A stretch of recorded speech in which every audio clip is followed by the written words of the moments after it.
আসসালামু আলাইকুম। আজকে আমি আছি আমাদের ফাইলিংয়ের একটি প্রজেক্টে, যেখানে আমাদের প্রিকাস্ট ফাইলের কাজ চলতেছে। এখানে প্রিকাস্ট ফাইলিংয়ের জন্য কাস্টিংয়ের কাজ চলতেছে।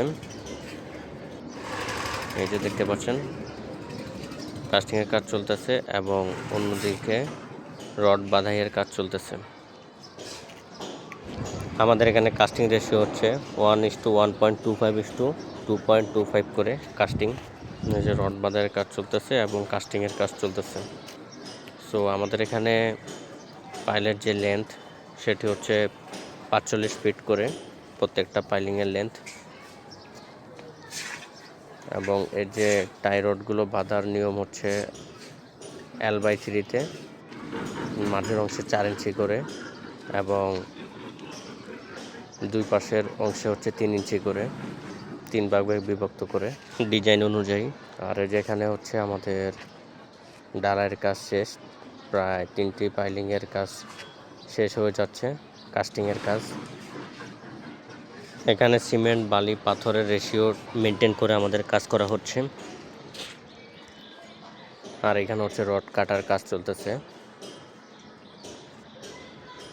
সো আমাদের এই পাইলিং করার জন্য আমাদের প্রত্যেকটি পাইলে 8টা করে 16 মিলিমিটার রড ব্যবহার করা হচ্ছে। 16 মিলি রড 8 পিস করে, এবং টাই রড হচ্ছে 10 মিলি, প্রত্যেকটি 3 ইঞ্চি এবং মাঝে 4 ইঞ্চি সেন্টার টু সেন্টার করে বসানো হচ্ছে। এবং এখানে আমাদের টাইগুলো অল্টারনেট করে ব্যবহার করা হয়েছে।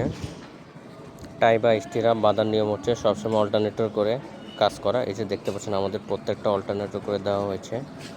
টাই রডগুলো বা রিংগুলো আমাদের অল্টারনেট করে রাখা হয়েছে। এরপর প্রত্যেকটা রিং তৈরিতে আমাদের হুক রাখা হয়েছে 3 ইঞ্চি করে, মানে ব্যান্ড করে। ব্যান্ডের দৈর্ঘ্যটি হবে 3 ইঞ্চি। এভাবে তৈরি করতে হবে।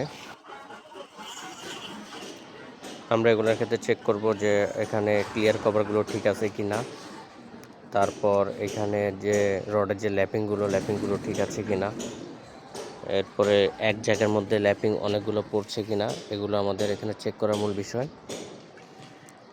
এই যে দেখতে পাচ্ছেন, এখানে একই জায়গায় ল্যাপিং পড়ছে অনেকগুলা, তো এগুলো করা যাবে না। এরপরে যে ল্যাপিংয়ের পরিমাণ কম বা দৈর্ঘ্য কম, এগুলো দেখতে হবে।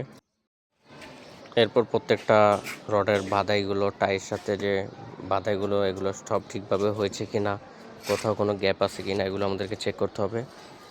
প্রত্যেকটা সঠিকভাবে বাঁধতে হবে, শক্ত করে সবগুলো বাঁধতে হবে, এগুলো আমাদের চেক করতে হবে।